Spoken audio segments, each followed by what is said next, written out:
ગુજરાતી કહેવત એક કરતાં બે ભલા.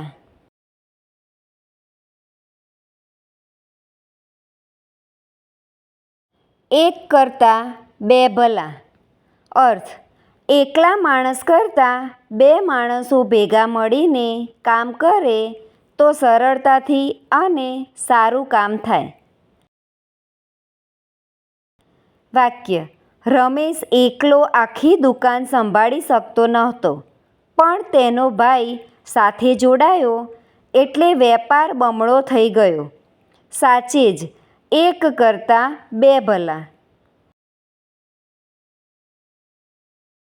Thank you friends. Please like, share and subscribe.